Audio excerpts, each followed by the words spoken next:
बिल्कुल फ्री में सब्सक्राइब करें फिल्मी झरोखा और जानें बॉलीवुड के कुछ रोचक किस्से। सब्सक्राइब, लाइक और शेयर करना ना भूलें। देव साहब को गैगरी पैक भी कहकर बुलाया जाता था बॉलीवुड इंडस्ट्री का। गैगरी पैक एक हॉलीवुड के जाने माने एक्टर रहे। इनका नाम उनके साथ जोड़े जाने का रीज़न है सुरैया, क्योंकि सुरैया जी को ये बहुत पसंद थे। यानी गैगरी पैक की बड़ी दीवानी थी और जब विद्या फिल्म के सेट पर उन्होंने देवानंद को देखा था तब देखते ही उन्हें उनकी झलक गैगरी पैक जैसी लगी और उसके बाद उन्होंने एक दो बारी कह भी दिया उन्हें कि आप गैगरी पैक जैसे दिखते हैं। और ऐसा हुआ तब पूरी दुनिया भी कहने लगी कि हिंदुस्तानी फिल्मों के गैगरी पैक हैं देव आनंद। एक तरफ फिल्म रिलीज हुई विद्या और दूसरी तरफ उसी साल रिलीज हुई शोरूम से चमचमाती कार हिलमैन। विद्या फिल्म की कमाई से देव साहब ने अपनी पहली कार खरीदी थी। सुरैया उस वक्त 20 साल की थी और देव आनंद की उम्र थी 25 बरस। फिल्मों में रोमांस करते करते देव साहब रियल लाइफ में भी सुरैया के प्यार की गिरफ्त में घिरने लगे। लेकिन सुरैया एक बड़ी स्टार थी।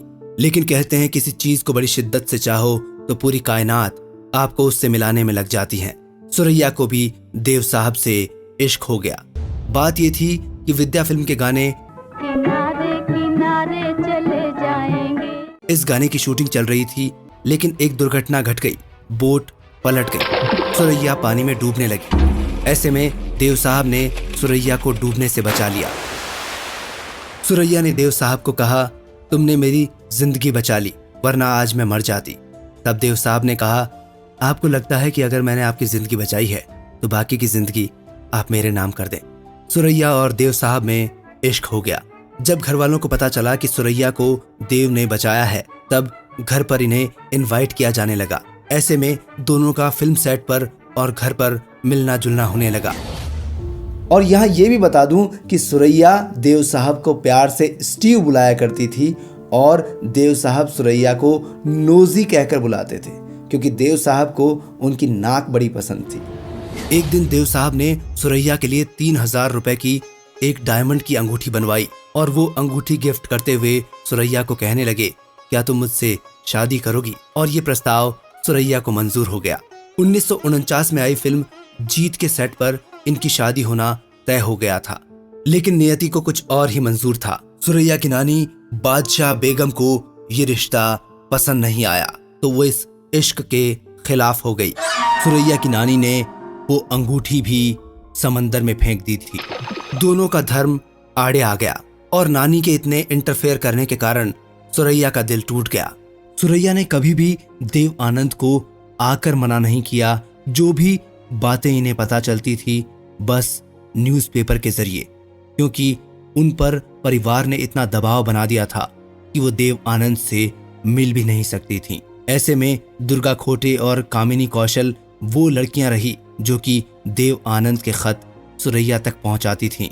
सुरैया जब चली गई तब देव साहब खूब रोए और इतना रोए कि वो आगे स्ट्रांग हो गए। इन दोनों ने जो आखिरी फिल्म की थी वो थी दो सितारे, जो कि सन 1951 में रिलीज हुई थी। इन दोनों सितारों का असल जिंदगी में मिलन नहीं हो पाया। देव साहब ने अपने इस अधूरे इश्क के बारे में कई बार कई इंटरव्यूज में कई मैगजीन्स में बताया। उनसे पता चलता है कि ताउम्र देव साहब सुरैया को याद करते रहे। गौरतलब ये भी है कि सुरैया ने अगर चाहा तो सिर्फ देव आनंद को, और इसीलिए उन्होंने कभी शादी भी नहीं की और अकेले जिंदगी गुजारते गुजारते 31 जनवरी सन 2004 को सुरैया इस दुनिया को अलविदा कह गई। तमन्ना लुट गई, दुनिया वाले मेरी दुनिया लुट गई, लुट गई। सुरैया और देवानंद का प्यार अधूरा रह गया, लेकिन दोनों के दिल में प्रेम की आग अक्सर जलती रही। पर दोनों ही कभी भी समाज के खिलाफ नहीं हुए, ये बड़ी बात है। याद किया दिल ने कहा हो तुम। फिल्मी रोचक किस्सों के लिए देखते रहिए फिल्मी झरोखा। और अगर आप चाहते हैं पूरी बायोग्राफी देखना तो देखिए हमारा दूसरा चैनल बीवी का टीवी। लाइक, सब्सक्राइब और शेयर भी करते रहें।